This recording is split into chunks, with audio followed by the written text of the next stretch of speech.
Okay, so this is the Mansoor text. This is lesson 2, the Hebrew alphabet. And this text is a little more abbreviated. I thought I would include it in the On Your Own Time section for the Hebrew students who desire to learn Hebrew on their own time.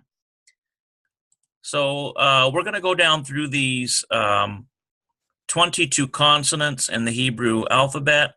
And you'll notice that they have the printed form on the side here. They have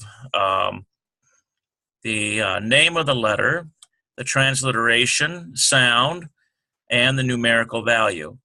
Now, you'll notice this here just means silent. So, number one, we have Aleph, and they've got it transliterated for you there. Aleph, numerical value 1. Number 2, we have Bet, and they've got it transliterated. Bet, B sound, numerical value 2.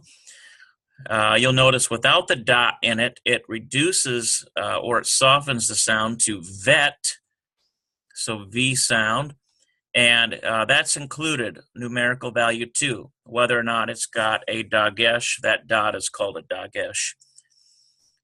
Number 3, we have Gimel, and we have it written out here for you. G sound, value of number 3. Number 4, we have Dalet. It's written out, transliterated the name. D sound, numerical value 4. We have Hey, so it's transliterated He or Hey. H sound, numerical value 5. Here's a Vav, and they include this transliteration because in more ancient pronunciation, in some cases, more of a W sound. So V or W. Numerical value 6. We have Zayin, transliterated, name of the vowel. Z sound, numerical value 7. We have Chet. It's sort of a guttural sound, Chet. And that's why there's a dot under that H to indicate a sort of a guttural. And it's sort of a KH almost. It's almost like in the back of your throat. Chet. Numerical value 8. We have Tet. T sound. You see that. Looks like they've got sort of a guttural tet. There's a dot under there. Perhaps that's just to, perhaps that's not guttural. It's more so to distinguish it from the transliteration of tav, as we see. 9, the numerical value. Here's a yod, Y sound, numerical value 10. Okay, so we've got kaf.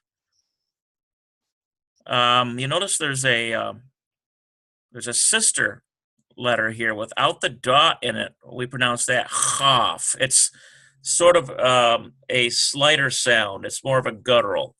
So you got hard K sound, kaf, and ch sound. They both have numerical value 20. Number 12, we have lamed. It's written out for you, lamed. L sound, numerical value 30. Mem, M sound, numerical value 40. And you'll notice that these are singles, and then it jumps up to increments of 10, starting at the yod, and then goes 10, 20, 30, 40, like so. I use a lot of these different texts because they all bring out different things. And I just feel that the more text that we can put into this section, the more information we can bring for the benefit of the students. Okay, so now we have lamed, L sound, numerical value 30. Mem, there it is, M sound, numerical value 40. So we're down to number 13. Okay. Let's see what else we have here. We've got noon. There it is, noon, N sound, numerical value 50. Samech, we kind of got that guttural sound. Samech, S sound, numerical value 60. Ayin, there it is, written out, ayin. And you'll notice this is because an ayin is a silent letter. So that means that the letter itself does not have any sound except for whatever vowel pointing is around it. This has numerical value 70. Here's a pay, and here's its sister, fay. You notice the pay is a little harder. It's got that dagesh in there. P sound for the pay, and it softens to F sound. They both have a numerical value of 80. We have tsati, tsati. There it is written out for you. It's more like a TS sound, as in the English word nuts, tsati. And there they have put that dot under that S to let you know that that is offset a little bit from other S soundings or letters that sound similar. Numerical value 90. We have kof. There it is written out for you. And I like how they transliterate in this text. It's more of a Q sound. Other texts you'll notice, like the Kelly text, has a hard K. It doesn't distinguish this, but it does in this text, and this is good. It's more of a Q, kof. And its numerical value 100. Resh, there it is written out. R sound, numerical value 200. Seen, there is written out for you. Here is S sound, 300 numerical value. Its sister is sheen, sort of an SH. And you notice the superlinear dot is on this side. Let me see if I can clean that up a little bit. So they call this dot a superlinear dot, or there's other words for it that describe this dot, academic words. But these dots on top, in this case, we have seen. If you see it on the right-hand tine here, it's SH sheen. So here's transliteration, how they've done it in this text, and it's numerical value 300. And they both are numerical value 300, you notice. This is why it's one of the twin letters. And finally, we have ta. And there it is. And some of them, they go like this, T-A-V, tav sound in some of the text. T sound, numerical value 400. Okay. So let's move on down and see what we have. Okay, so in the notes section here, it says each sign of the alphabet is also the middle letter of its corresponding Hebrew name. Let's see if we can get that up out of the way. Thus, the fourth sign, Dalet, D, is also the initial of its own Hebrew name, Dalet. Okay? So, the beginning of the name of the letter begins with the letter itself. That's what they're saying. There are no capital letters in Hebrew. The printed forms are sometimes known as square script. Students interested in biblical Hebrew should use this simplified square script in lesson 4, table 4. Each letter of the alphabet, whether printed or written, stands alone. Unlike English or Arabic writing, no letters of the Hebrew alphabet are ever joined together. 6 consonants, we've got a vet, gemel, dalet, chaf, fe, and ta. But actually, when you add the dots to them, for example, you throw these dots in there, or dot there, these dagesh, we throw them in there, they become bet, gemel, dalet, kaf, let's see, fe, and or pay, and we've got Tav. So it's Beged Kafet. Beged Kafet. They're going to explain this. This has been explained in other ones, conveniently pronounced Beged Kafet. May be used with or without a dot. Remember, that dot is called a dagesh. And it's specifically, we learned in the Kelly text, they call it a lean, which is in contradistinction to, we find in other texts, they call it a forte. The forte does a sort of a different function. It's sort of a doubling of the consonant letter. You'll find that out in other texts. So the may be used with or without a dot. This dot is called dagesh. When these letters occur at the beginning of a word, they take a dagesh.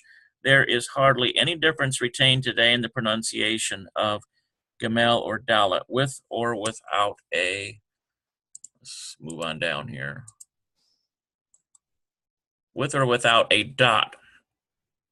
Okay, so for the sake of clear pronunciation, however, the other four letters, we've got bet, kaf, pay, tab, with a dot assumed a hardened sound, b, k, p, t, respectively, whereas we've got vet, chaf, fe, tab, without the dots are soft. V, sort of a kh, like ch in the Scottish word lach. F, that's this one here, fe, and then th as in think. Okay, so the tav, it's interesting that in this text, they make that point, because in a lot of texts, they don't tell you that aspect.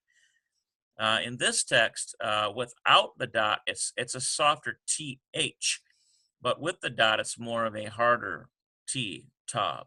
In modern Hebrew and in some university seminaries, both the one with the dagesh, tav, and tav are pronounced like t. Okay, so it's interesting that he's bringing out more of an ancient understanding of tav. 5 letters, when used at the end of words, assume a special final form.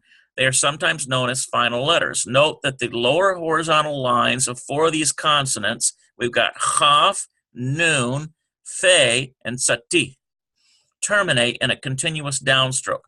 So in other words, the final form of chaf becomes chaf sofit. The final form of nun becomes nun sofit.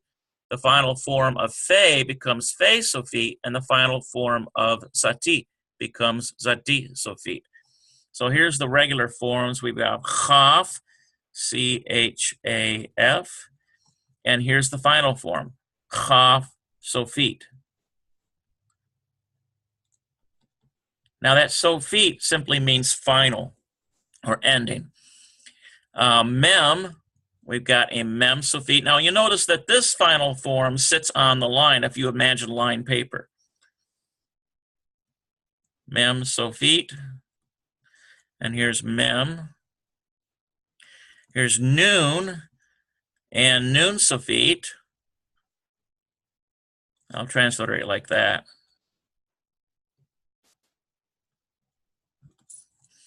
Fe, fe sofit, and we have sati and sati sofit.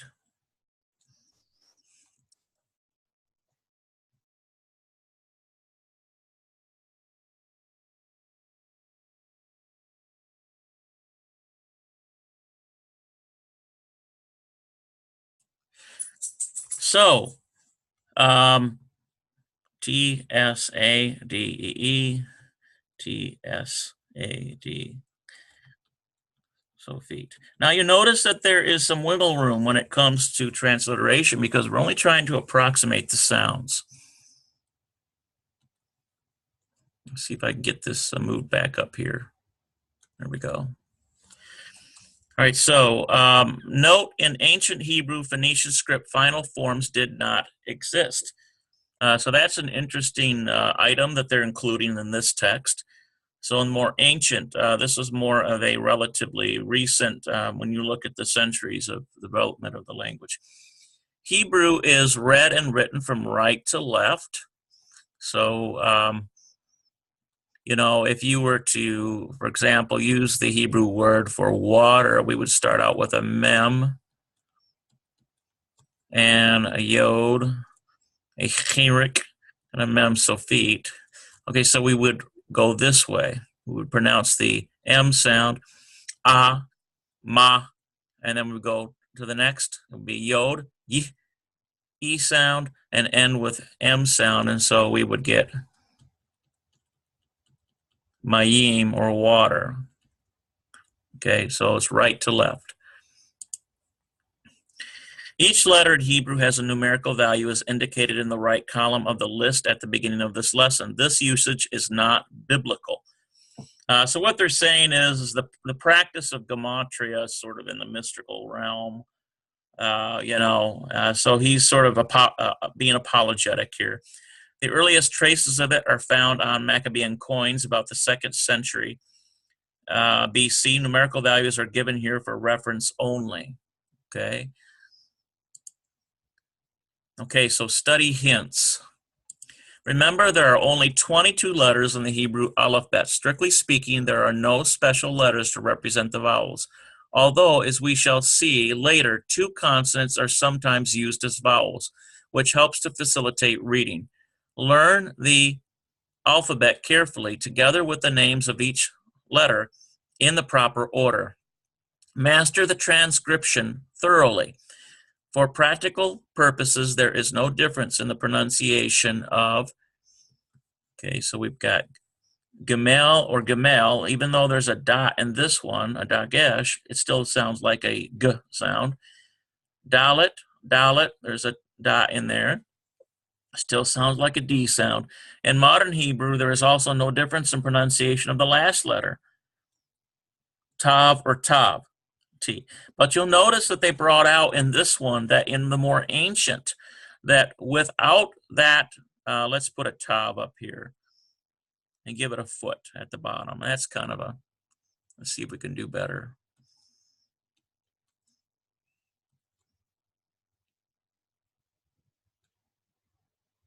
There we go. So this is a tav, but in the more ancient times, if it was out without that letter, it was more like th. It was softened, like almost like think.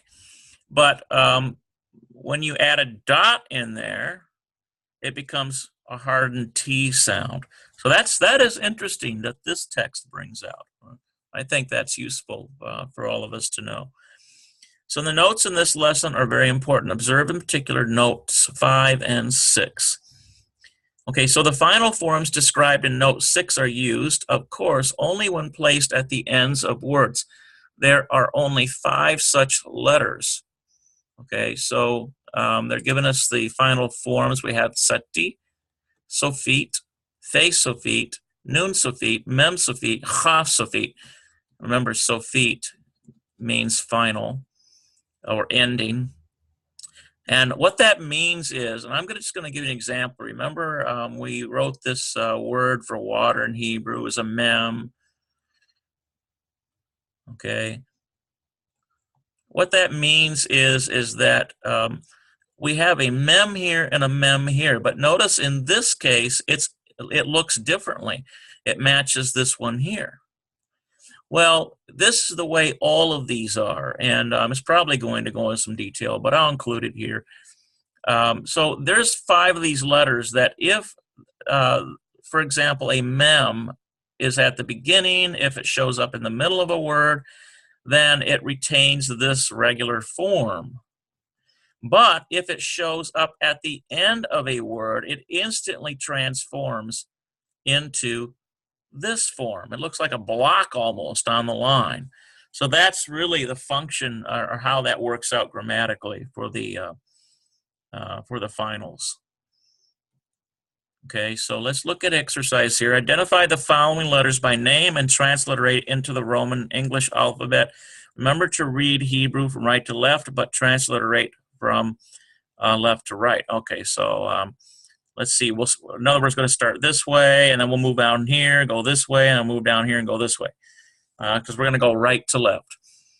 Okay, so they're mixing them up so that we, try to memorize these. So this one here, we would have chet, chet. It's sort of a CH guttural, chet. This one here, we would have ayin, and so it's A-Y-I-N sound. This one here, we have lamed, L-A-M-E-D. This one here, we have yod, Y-O-H-D. I guess that's a way we could transliterate that. This one here, we have vav, V-A-V. This one here, we have tet, T-E-T. Kof. Okay, well, this, I like how they use the Q, kof. We have vet.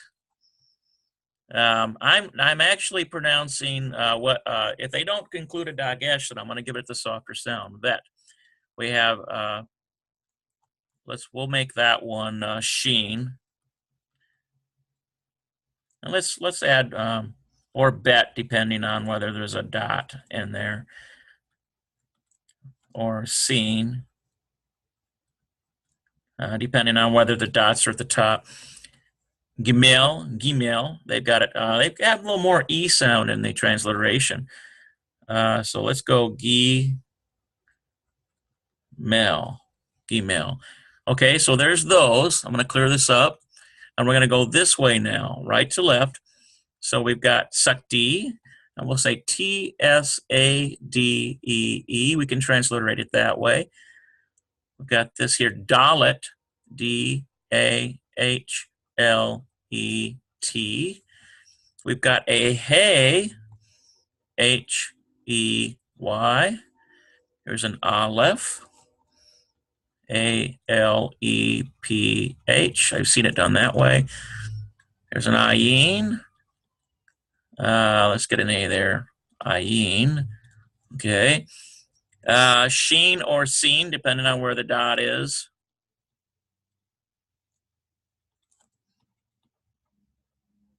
At the top, we've got a Dalet. Looks like they're repeating these just to give you exercise. Okay. So this is what you can do on paper. Chaf, C-H-A-F, or it could be kaf if there's a dot in there. Okay, noon. I'll transliterate it that way. Here's a memsofit, final form, feet or final.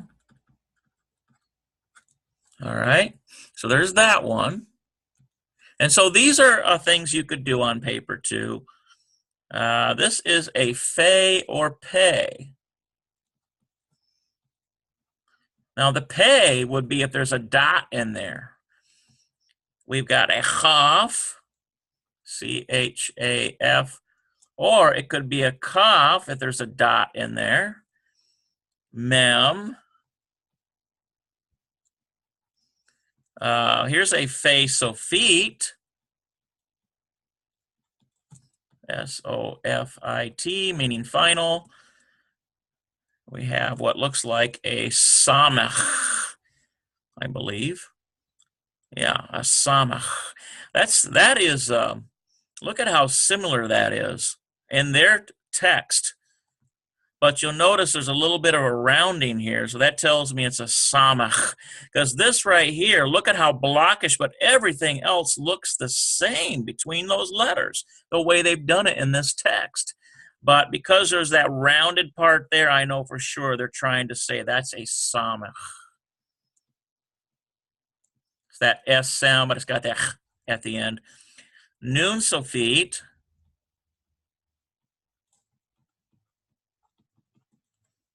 We've got a fey. Here's a sati sofit, T-S, oh, let's get rid of that, T-S-A-D-E-E, and it's sofit, F-I-T, okay. We've got a resh, R-E-S-H. I'll translate it. I could probably do a little better. It's more like resh. And we have a chaf sofit. And notice it extends below the line. So C-H-A-F sofit, or final. Okay. All right. Let's see what else they have for us here. They're giving us a picture of an ancient document here with Hebrew on it. You'll notice that there's no vowel pointing in any of this, because the vowel pointing, of course, was developed later by the Masoretes, as we've discovered in other texts. So as you learn Hebrew, as it says earlier, when it talks about these pointings, you'll be able to learn these things without the pointing. That's the neat thing about it. It's almost like a two-stage language, which I think is really cool. This is interesting because it's parchment of the war of the sons of light against the sons of darkness, one of the Dead Sea Scrolls found at Qumran. And this is in particular interest, I think, to those in the Essene Torah-affirming assemblies like the Yahad. We like to research a lot of the Essene stuff, but this is an actual parchment they've pictured here, and you'll notice there's no Nakud in any of that. A very ornate language. You'll notice that, look at the lameds here. That's one thing I noticed right off. Look at that lamed. Look at how they extend up above the line so much. There's another lamed there. Extends way, way up there. Lamed, lamed, lamed. This is very, very interesting. And so that's an interesting thing to note here in this lesson. Okay, so what they want here is to give the names of the letters contained in the following words and their corresponding English sounds. Okay, so give the names of the letters contained in the following words and their corresponding English sound. Okay, so I guess they want us to go from right to left and just name off these letters in these particular words. So let's see here. So we'll go. We'll start this way and bring this up a little bit. Okay, so we've got R sound, resh, aleph is silent. We've got a vav. We've got a vet or bet, depending on the dot. We've got a nun sofit, R, N sound. We've got a sheen or seen, depending on where the dot is. Mem, ayin is a silent. We've got a vav, a nun sofit, zayin. It looks like a chaf here, but it could be kaf if there's if it's meant to be hardened. Resh, yod, tav. We've got yod, zadi. We've got chet, kof, dalet, vav, dalet. Yod, sheen or seen, ayin, yod. We've got a hey. Looks like there's a little gap there, so that tells me that's a hey. Vet or bet, depending on the dot. Resh, vav, chaf sofit. We've got a tet, a vav, a vet or bet, yod. Looks like a hey because there's a gap in there. Fe, noon. There's a chet. Notice that that's totally closed. So that's chet. Looks like a samik, and I tell you, they really like to confuse you in this one because it looks so similar to a mem sofit, but that's samik. Mem, noon, chet, mem sofit. Notice that it's very hard edge there at the corner. So that's how we know that. Yod, vav, noon, hey, yod, chet, zayin, kof, aleph, lamed. Okay. So now what they want us to do is transliterate the following words. So we can do that because we know the sounds of each language. So we've got, I'm going to start with this one here. And we'll start out with a V sound, a Y, a H sound, and a Y. We'll go this way. And remember, in English, I'm going back left to right. But in this way, I am reading right to left. So I'm reading right to left on this one too. So it's sort of a silent, and then it goes R sound and a V sound, or it could be B.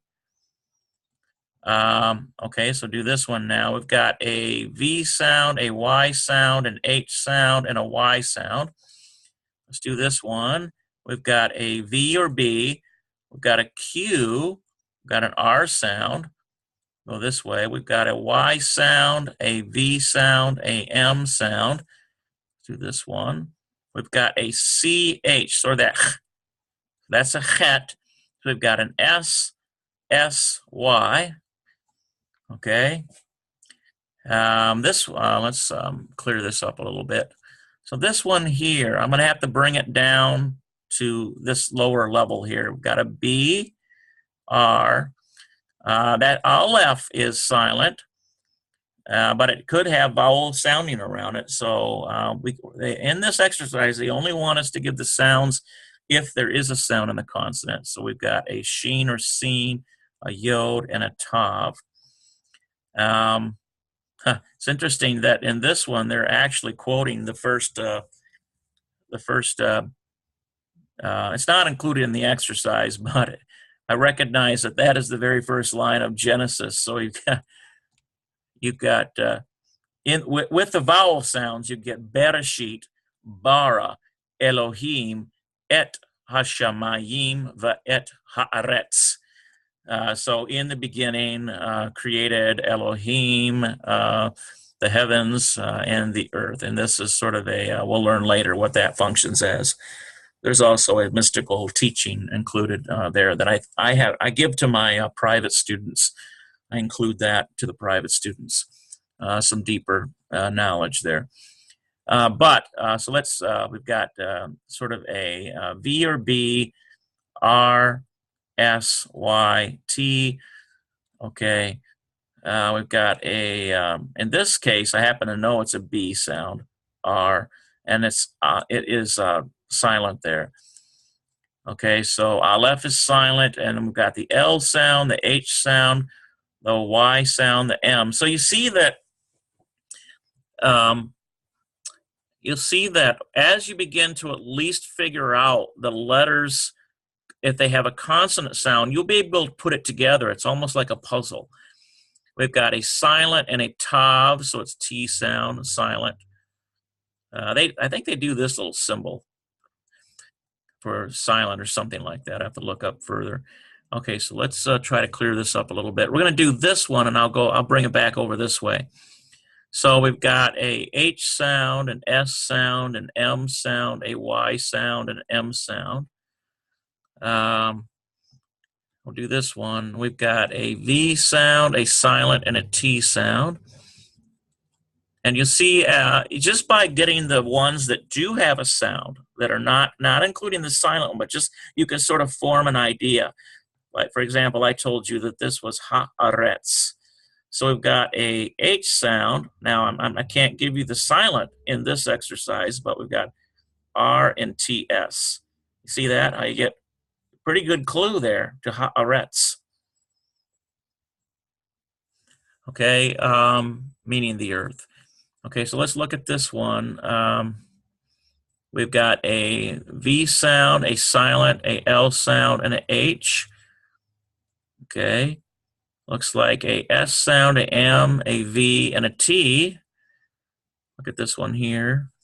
We've got a V or B sound, V or B, and it's N sound and Y sound. You might recognize that one already. Y sound, S sound, R sound. It's silent and L sound. Look at that, Israel. We've got a H sound, a V sound or silent, Y sound, M sound.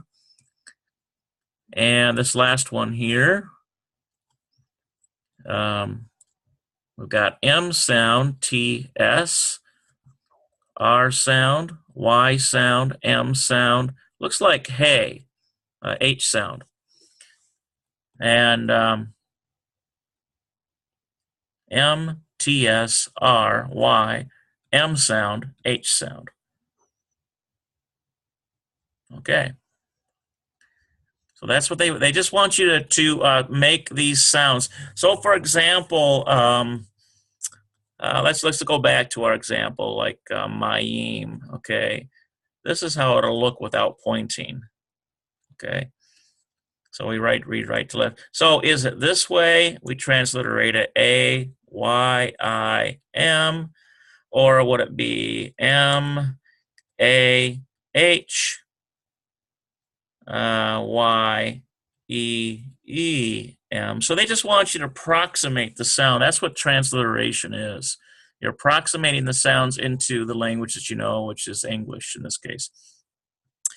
Okay, so D, answer the following questions. How many letters has the Hebrew alphabet? Well, we learned there's 22. Oops, 22. Let's try to 22. Are there any capitals in Hebrew? We learned no capitals. May letters of the alphabet be joined together in writing? That's no. Which letters take the dagesh at the beginning of the word? That's the beged kafet. Remember? B-E-G-K-F-T. So we've got, remember that, bet, gimel, let's see, beged, dalet, and the sort of the chaf, and the fey looking one, and there's a tav, beged kafet.